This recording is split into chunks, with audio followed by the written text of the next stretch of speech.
voici pour la 4e édition du festival Divers Divergents de Corpus Fabrique.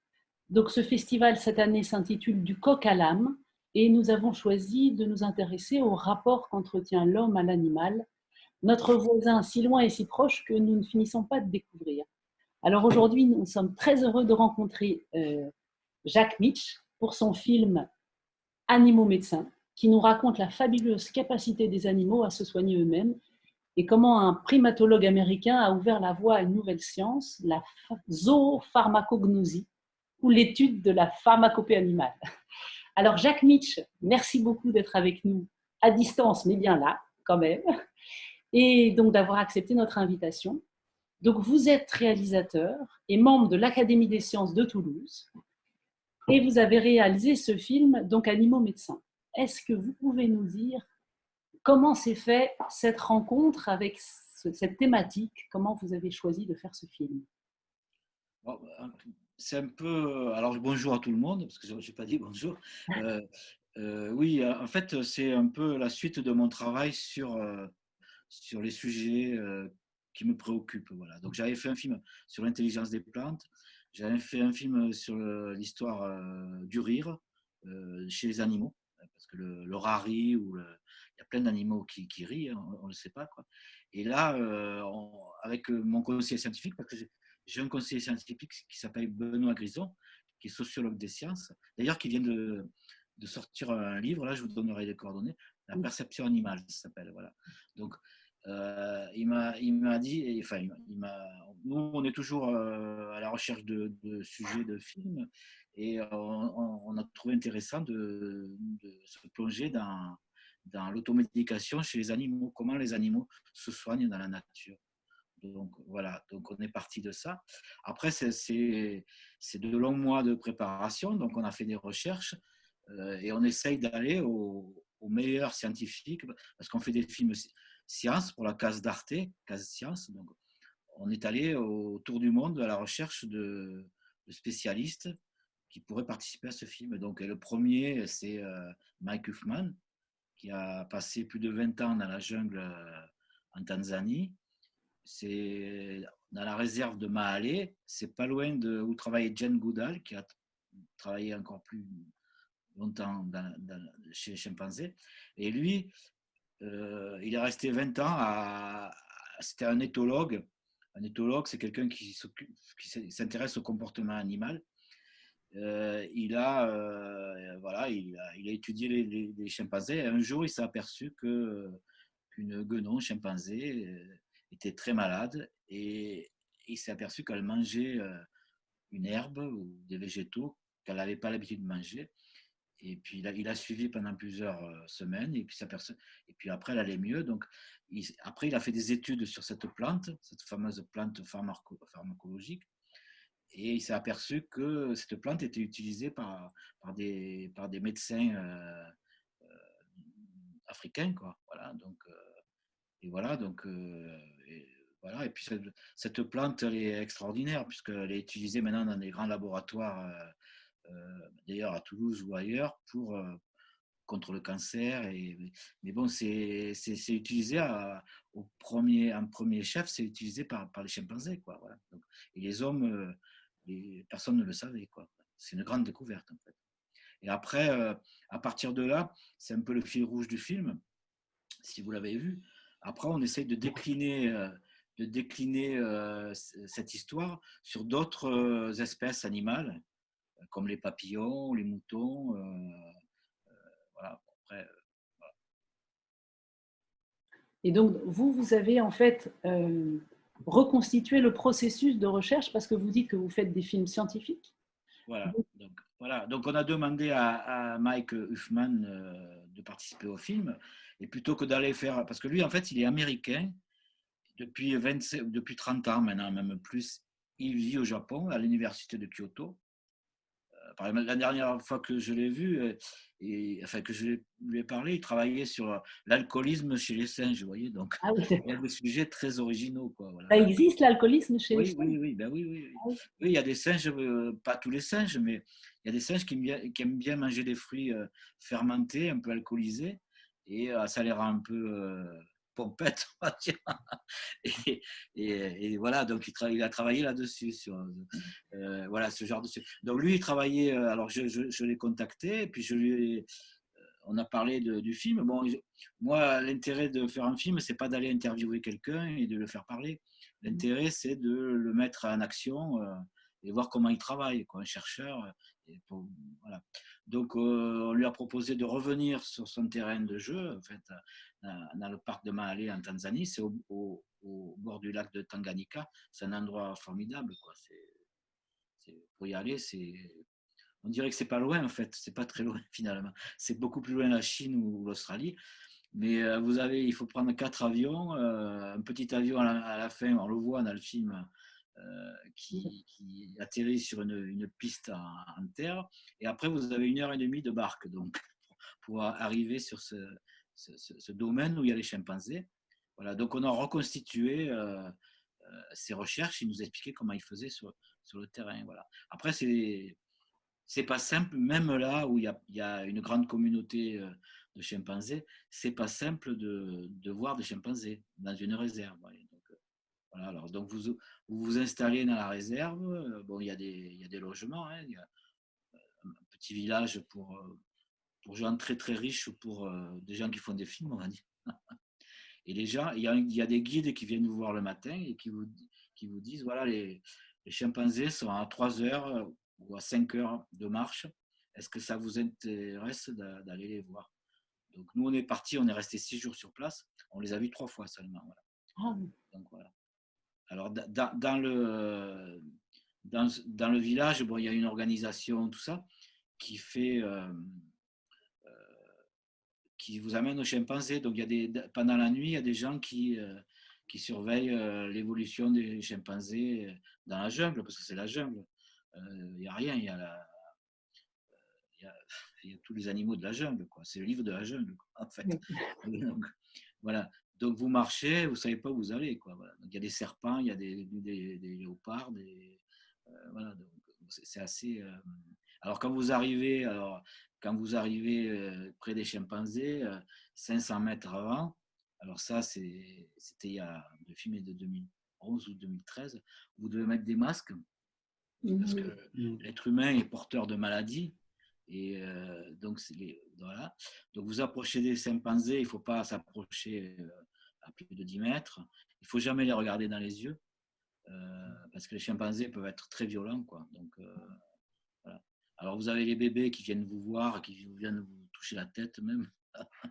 Puis vous avez, voilà, et les adultes, quand même, sont assez. C'est des chimpanzés sauvages, hein, ils n'ont pas de collier, ils n'ont pas de. Voilà. Donc, et donc, c'est assez. Bon, vous avez un guide qui est armé, bien sûr, parce que je veux dire, un chimpanzé vous donne une claque qui peut. Ça a 40 fois la force d'un homme, je crois. Vous voyez, c'est un truc. Voilà.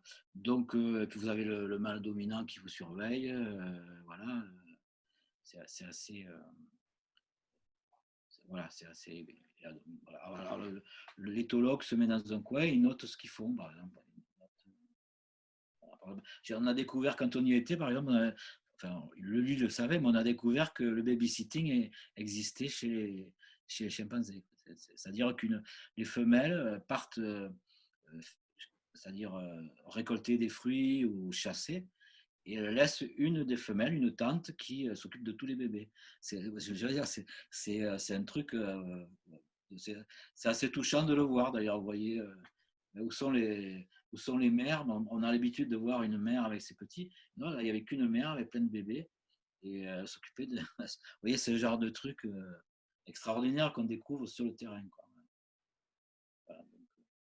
Mais donc, on est parti 6 jours sur place, 6 jours, sans compter les voyages. On les a vus seulement 3 fois. Voilà. Et vous avez droit qu'à les voir 1 heure de temps.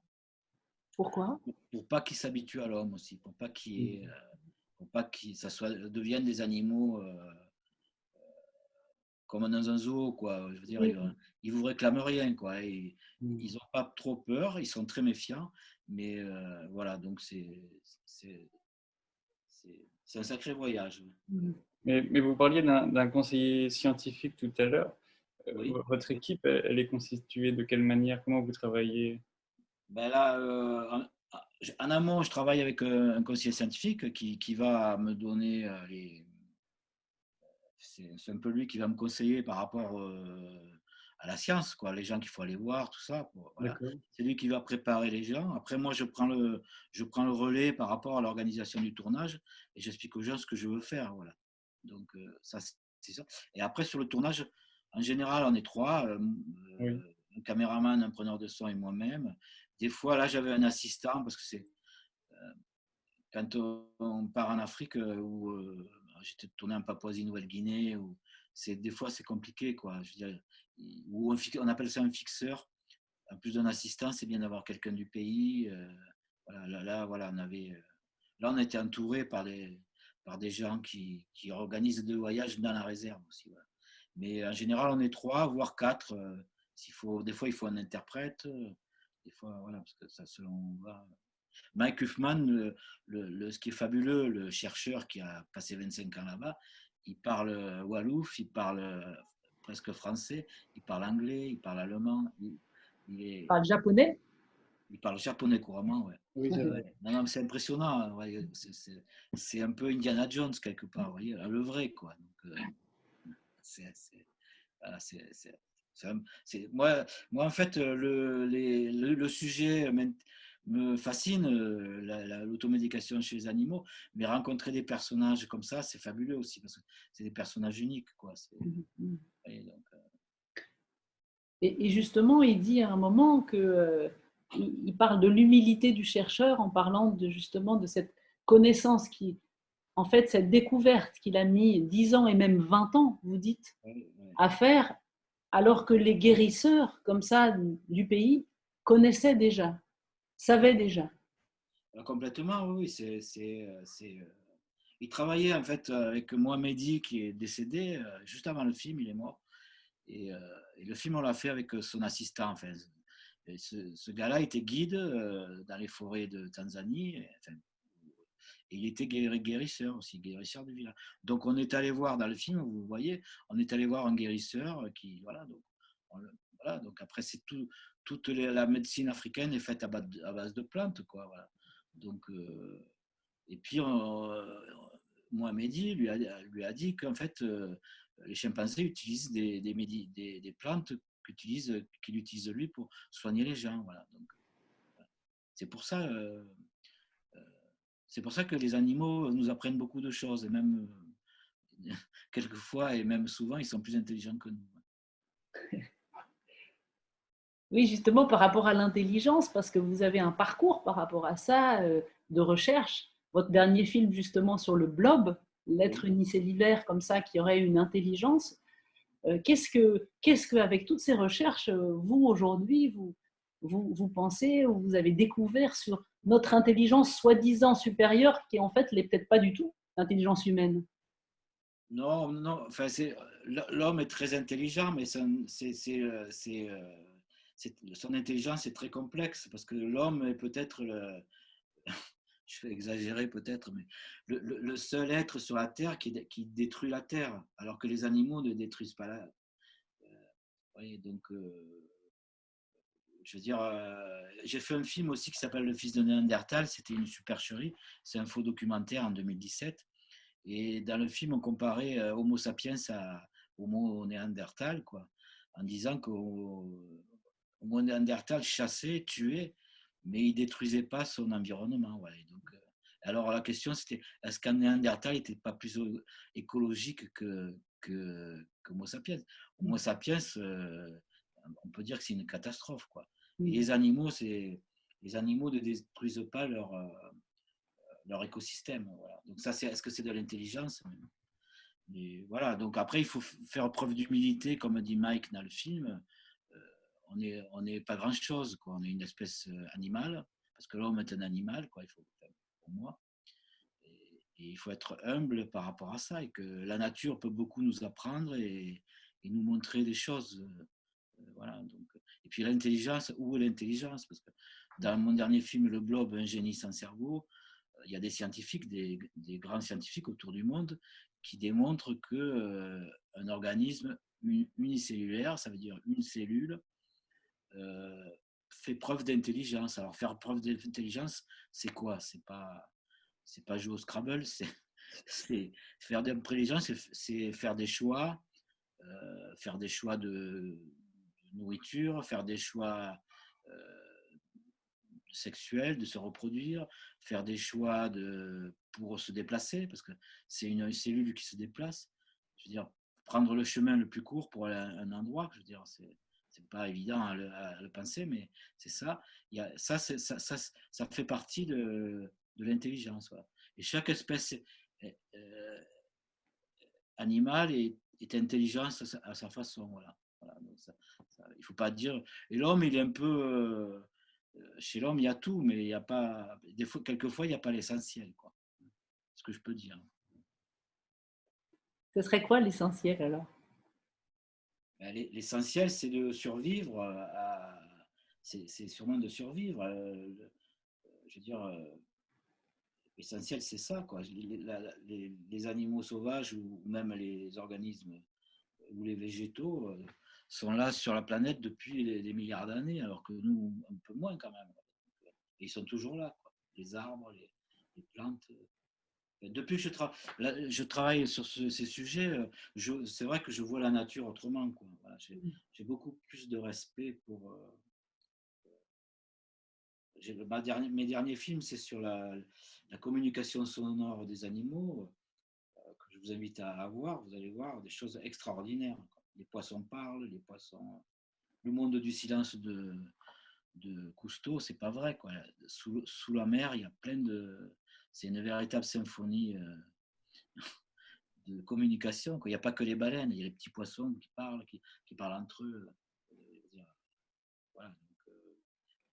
Voilà, donc c'est l'humilité par rapport au monde sauvage. Voilà. Soyons humbles et c'est le plus important, quoi. Et là, on verra la nature autrement et on la respectera plus. Voilà. On respectera plus le monde sauvage, le monde vivant. C'est un peu mon message. Mmh.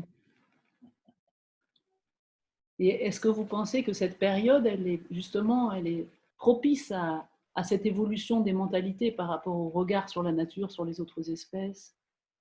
En ce moment-là, Oui. bien sûr, à mon avis, c'est fondamental. Donc je prépare une série, là, je ne vous en ai pas parlé, mais, sur le réchauffement climatique vu par les animaux.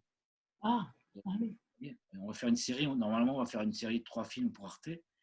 Mais là, c'est pareil, je vais prendre des espèces animales et je vais expliquer comment elles réagissent par rapport au réchauffement climatique.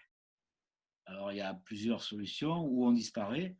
L'ours blanc va disparaître, peut-être pas entièrement, parce qu'il va se croiser avec l'ours brun du Canada.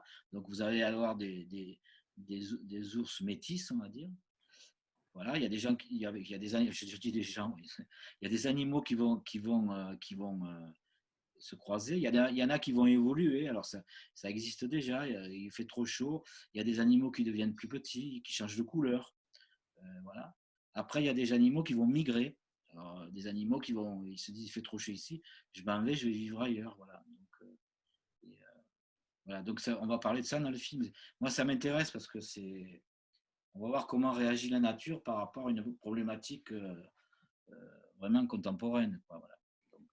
Et pas parler. Ce qui m'intéresse, c'est de raconter cette histoire à travers des animaux et pas à travers la politique en disant c'est important. Je dis pas que c'est pas. Mais il me semble que si je parle de ça, moi, ça met une pierre à l'édifice, quoi. Voilà. Donc, en montrant que voilà, j'ai fait par exemple dans les Pyrénées, vous avez des lézards.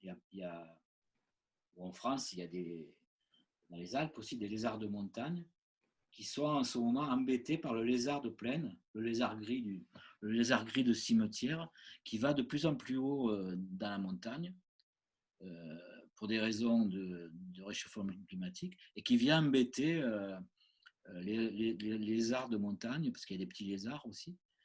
Voilà, donc ça veut dire embêter, ça veut dire qu'il y aura moins à manger pour eux. Voilà, surtout que c'est des animaux en danger, c'est-à-dire il y en a de moins en moins. Voilà, et donc ça, il y a des scientifiques du CNRS qui travaillent là-dessus. Comment le lézard gris perturbe la vie des lézards de montagne. Vous voyez, nous, on est concernés aujourd'hui. C'est pas la peine d'aller en Alaska avec les ours blancs ou au pôle Nord, quoi. Donc, déjà, voilà, il y a des gens qui travaillent là-dessus. Mais ce qui vous intéresse aussi peut-être dans vos films, dans vos productions, c'est de trouver, j'ai l'impression, à chaque fois un point particulier assez fort pour pouvoir toucher le public, pour quand même malgré tout lui donner un message, même si vous dites que c'est pas politique. C'est pas politique au sens primaire, mais bon, au sens second degré, pour moi, c'est très politique, en fait, quelque part. Hein. Voilà. Donc, après, je fais pas ça. Moi, je suis réalisateur. Déjà, je suis pas journaliste. Donc, à la télé, vous voyez envoyé spécial ou c'est pas mon truc. Moi, mon boulot, enfin, ma vie, c'est de raconter des histoires. Alors, j'essaye à partir de personnages ou d'animaux de raconter des histoires signifiantes, quoi, qui racontent un truc. Voilà, c'est tout. Après, je mets en scène j'essaye de mettre en scène les situations. On est dans le documentaire, tout en restant dans le réel. J'invente rien. J'invente rien parce que je filme ce qui se passe ou ce qui s'est passé. Voilà. Après, je vais chercher les scientifiques les plus pointus autour du monde, au Canada, en Afrique du Sud, au Japon.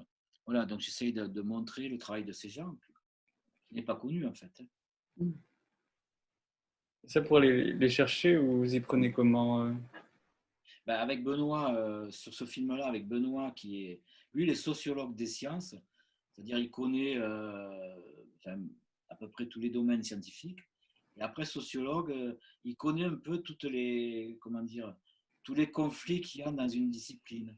Par exemple, vous prenez le vaccin, par exemple, il y a des gens qui sont pour, il y a des gens qui sont contre, ou il y en a qui sont pour ce vaccin, ou ce vaccin, voilà. Donc là, je parle du vaccin. Après, pour l'évolution, c'est pareil. Il y a des gens, même je parlais tout à l'heure de Néandertal et Homo sapiens, il y a de grosses discussions sur qui était Néandertal et qui était Homo sapiens. Comment Néandertal a disparu, quoi. En fait, Néandertal, pour moi, et dans le film on en parle, il a disparu un peu comme l'ours blanc va disparaître. C'est-à-dire que vous êtes tout le monde, là, on est tous des Néandertals de 1 à 4%, parce qu'à un moment donné, Homo sapiens s'est croisé avec un Néandertal, et comme Néandertal, ils étaient beaucoup moins nombreux que les sapiens, ils ont été engloutis par l'Homo sapiens. Et, enfin, il n'y a pas. Voilà, après, c'était deux communautés différentes au départ. Il y a eu des périodes de grand froid. Ils n'étaient pas nombreux, les Néandertals. Vous voyez, et donc, mais là, je vous explique un truc qui est contesté par certaines personnes. Vous voyez, et Benoît, Benoît Grison, avec qui je travaille, il connaît un peu tous les rouages de chaque discipline, quoi. Voilà, donc, il y en a qui sont pour ça. Donc nous on essaye dans les films de raconter un peu notre point de vue, en allant chercher les gens les plus crédibles, parce qu'en science, on le voit aujourd'hui, on peut raconter n'importe quoi, je veux dire, et de plus en plus, quoi. Donc nous, on essaye d'aller voir des gens qui travaillent depuis 20 ans, 30 ans sur des théories scientifiques après, tout est contestable, hein, donc vous parlez d'intelligence des plantes, il y a des gens qui sont complètement contre l'intelligence des plantes. Et donc, même s'il y a 20 ans ou 30 ans, on a fait des découvertes fabuleuses sur l'intelligence des plantes. Il y a des gens aujourd'hui qui contestent encore. C'est pas vrai. C'est de l'anthropomorphisme. Après, il ne faut pas dire n'importe quoi. J'essaye d'être carré au niveau scientifique avec des grands chercheurs, quoi. Oui, c'est ce qu'on voit dans le film, puisque vous nous montrez le processus.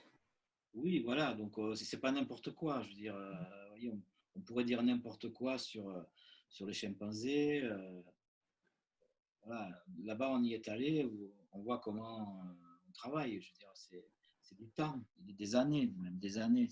On ne peut pas imaginer. Et est-ce que justement ces recherches, parce qu'il y a un moment aussi un agronome qui apprend à ses moutons à manger les bonnes plantes pour se soigner, est-ce que ces recherches comme ça, on va dire isolées, est-ce que vous avez remarqué ou vu qu'elles peuvent se déployer? C'est-à-dire qu'au lieu d'utiliser la surmédication, les antibiotiques et tout ça, ça ouvre des voies aussi un peu différentes sur… Et là, si vous avez la problématique, c'est la recherche fondamentale et la recherche appliquée. La recherche fondamentale, au départ, ça ne sert à rien pour certaines personnes. En France, on a de moins en moins de budget pour faire de la recherche fondamentale. Et on peut se dire que pourquoi payer un scientifique pendant 20 ans dans la jungle en train de regarder les singes, vous voyez. Donc on peut dire ça au départ, c'est ridicule. Voilà. Donc, on part de là. Après, Mike Huffman, que j'ai filmé, il a fait ça, il a publié l'histoire de la médecine africaine, la plante, la fameuse plante. Et après, ça a été repris par Juan Villalba, l'histoire.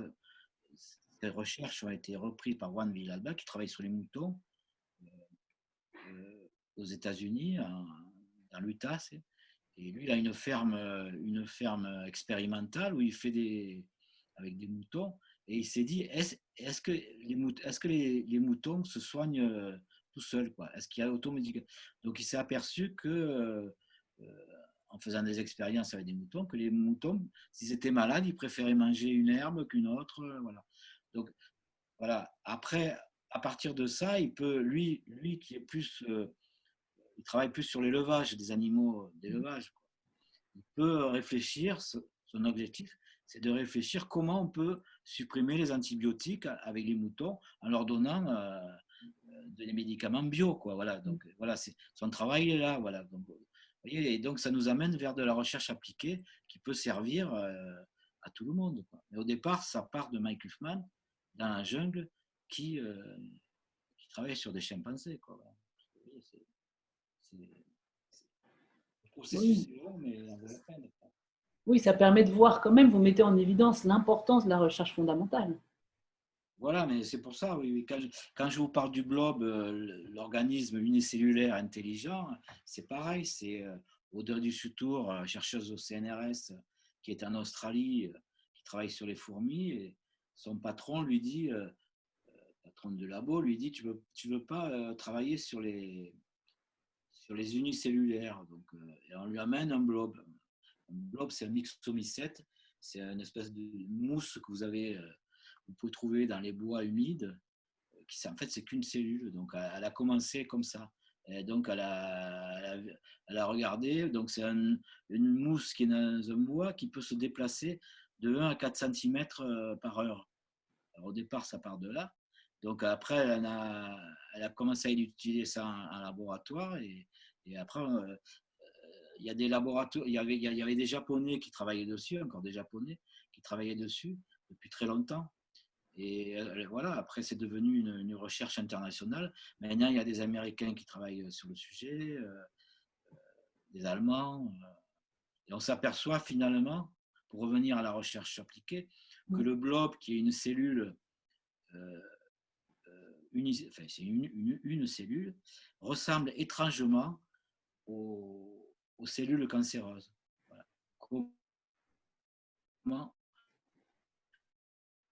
en Allemagne, qui est en train de travailler sur les cellules cancéreuses avec le blob, pour voir comment les cellules cancéreuses se multiplient. On va être coupé, non, il me semble. Ça va être coupé. J'ai reçu un message, non? Ah bon? Non, mais bon, allons-y. Normalement, non. Normalement, non. Pas encore. Des fois, on est coupé quand on fait un zoom ou. Non, mais peut-être que vous, non. Non, Ça ne devrait pas être le cas. Mais... Normalement, non. L'ordinateur, voilà, je ne sais pas si je vous ai répondu. Ah bah si, ah bah si. Ah bah si, bien sûr, oui, oui. Mais le blob, alors ça, je sais que vous aimez le rire, donc c'est pour ça. Il s'appelle blob, pourquoi? Parce que ça nous fait rire aussi, blob, et Alors, c'est pas du tout rigolo. Alors, vraiment, c'est le pas blob, rigolo. c'est la scientifique française, Audrey Dussutour, qui a donné ce nom au Physarum polycéphalum. C'est un myxomycète, c'est un organisme unicellulaire, voilà. Et le blob, pourquoi le blob? Parce qu'en 1958, il y a un film qui est sorti qui s'appelait Danger planétaire. Je crois que c'est le premier film de Steve McQueen, que tout le monde connaît. Et en fait, c'est un film fantastique. C'est un organisme extraterrestre qui tombe sur la Terre et qui mange les humains. Ah. Voilà. Et ça ressemble au blob du. Voilà. C'est une espèce de mousse qui engloutit les. On a appelé ça le blob pour ça. Voilà. D'accord.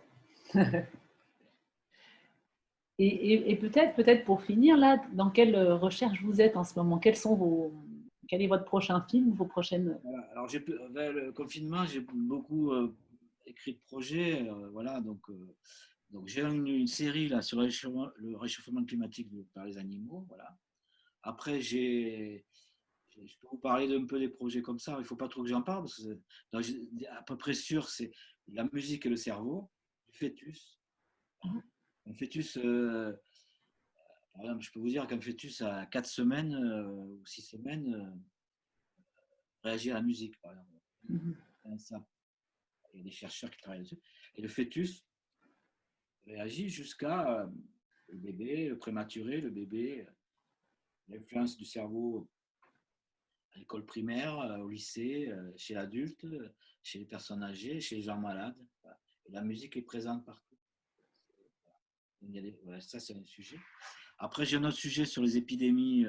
D'ailleurs, je vais repartir, si je fais le film, je vais repartir en Afrique voir les chimpanzés. Alors, il y a un laboratoire allemand qui travaille sur les maladies des chimpanzés dans la jungle. Là, c'est plutôt en Côte d'Ivoire.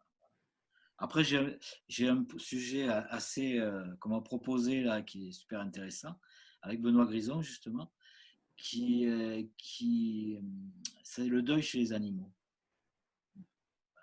Je veux dire, c'est autre chose, hein, la perception de la mort chez les animaux, voilà, les espèces. Voilà.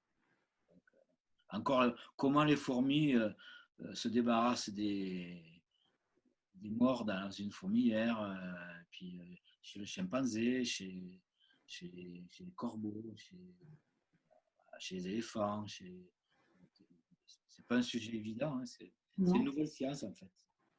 Oui, en fait, Donc, vous avez encore plein de choses à nous apprendre des animaux. Ça reste un peu, comme je vous dis, dans mes préoccupations. Voilà, donc on doit plus apprendre chez les animaux et chez les hommes aussi, quelque part, hein, chez l'être humain, quoi. Donc, voilà mes projets. Alors, après, j'en ai d'autres, mais je pense que la perception de la mort, c'est très intéressant. Oui. C'est très dur à filmer. Parce que filmer un animal malade, c'est compliqué. Un animal mort, c'est encore plus compliqué.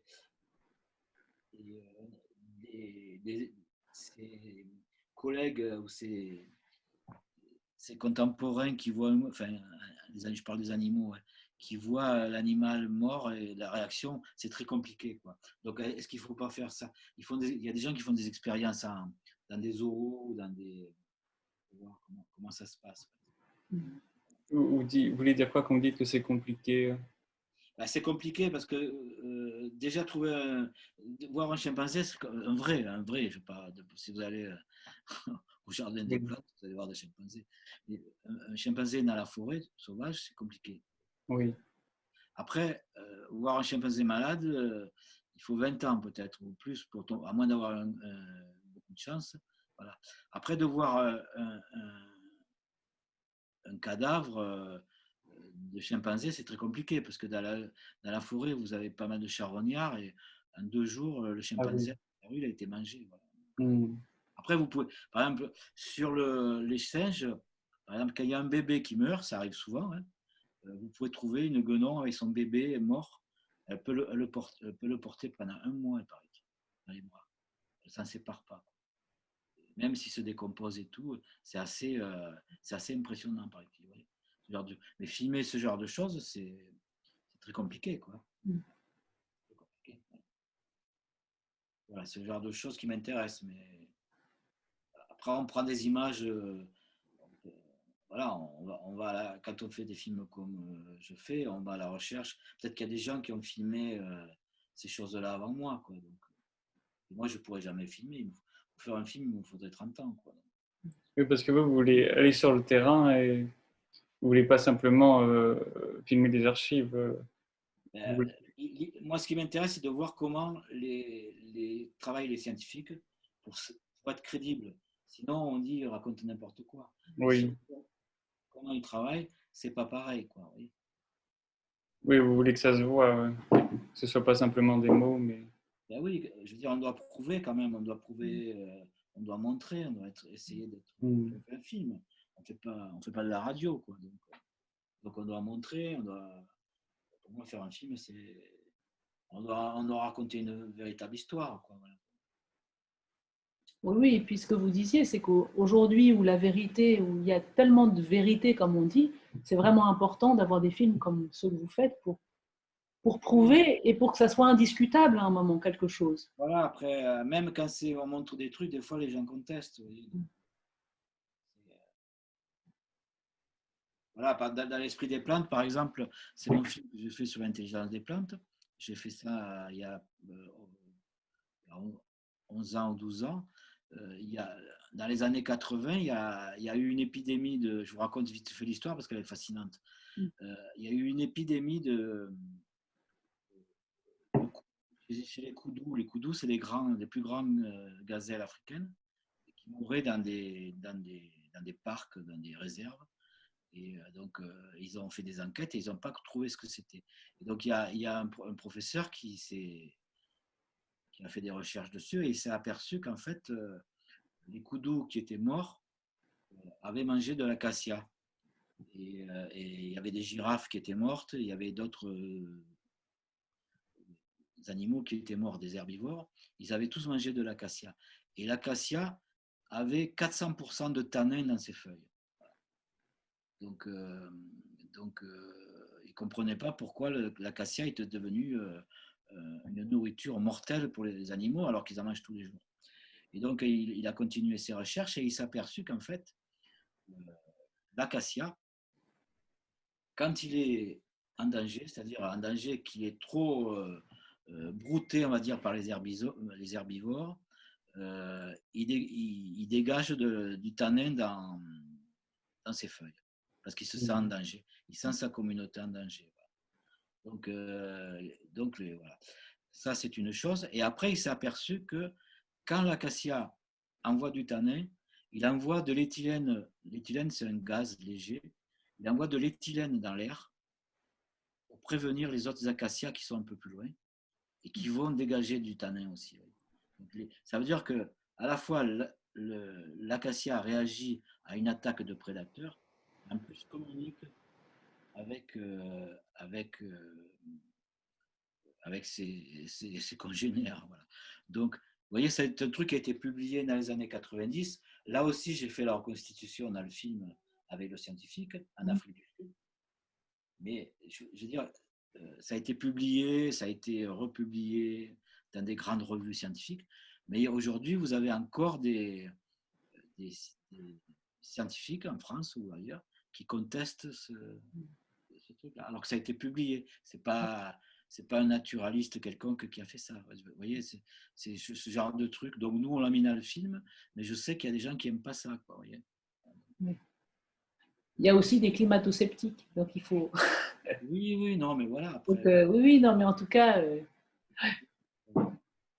là, par contre, avec l'acacia, l'animal se faisait piéger parce qu'il en mangeait.